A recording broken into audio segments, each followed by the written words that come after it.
Internet marketing psychology helps you sell more. Internet marketing psychology is the concept of understanding how your customers think and behave so that you can engage with them better, please them greatly, and ultimately sell more. The idea of using psychology to sell more is not new. Retailers and traditional stores, for instance, use psychological techniques. Major supermarkets even employ psychologists to work out where to stock products to gain our maximum attention and how to lay out a store so that we fill our trolleys with even more products. So, online, you can use similar techniques to make that what your business offers is more appealing, more interesting, and more buyable. Plus, you can use psychological methods to get more visitors, gain more attention, and keep people interested. Ultimately, people buy products for two reasons: because they have to and because they want to.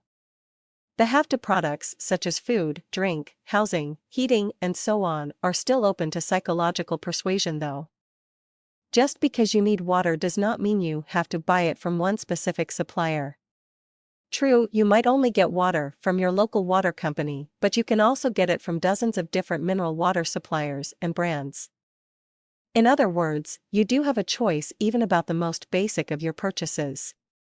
And choice can be influenced psychologically. When it comes to products and services which are not essential to our survival, the potential for psychological influence grows massively. After all, you don't really need the latest cell phone, not really, so, what can you do to sell more of the products and services you offer via your websites? Step 1. Understand your customers. Before you can try out any techniques of psychological persuasion, you need to understand who you are dealing with. What works for one kind of person does not work for another. True, there are some basics which every salesperson can rely on, but each audience you are targeting will have different ways of thinking which you need to know about to maximize your chances of success. You need to understand what your audience does with your website. How long do people look at anything? Where do they look? What things do they click on? And so on.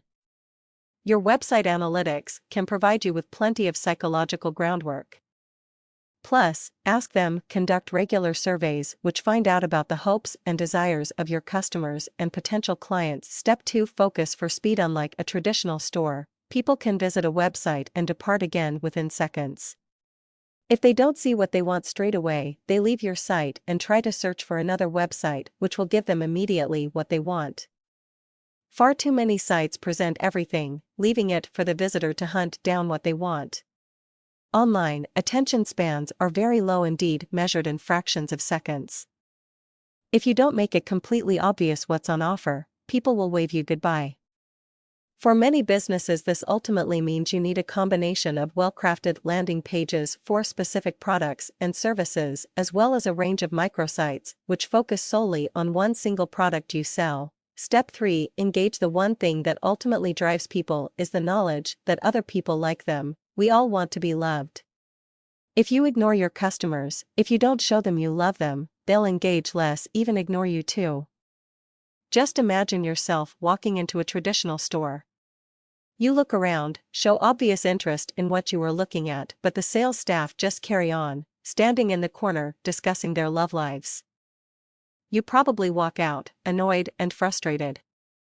When your online visitors are paid no attention by you, they do the same. So you need to respond to comments, emails, social media mentions, and so on as quickly as possible. Preferably, if possible, have a live chat system and dedicated phone lines which are clearly displayed. Make it clear to your potential customers that you want to talk with them. Don't ignore them. These are the essential components of internet marketing psychology. But there are many more things you need to consider, such as the colors you use on your web pages, because color influences purchasing likelihood. Also, consider things like the direction people are looking in any pictures you have on your pages. Your visitors will follow their eye lines, meaning if the images look in the right place, you can get more buyers. People looking the wrong way in your website images can reduce sales because it forces your website visitors to look away from important and relevant information. You also need to consider memory triggers to help increase word-of-mouth marketing, cognitive factors like the readability of your fonts and the reading age of the text you use, and several other psychologically important elements which in combination will boost your sales. As you can tell, there is a great deal to consider if you wish to sell more online.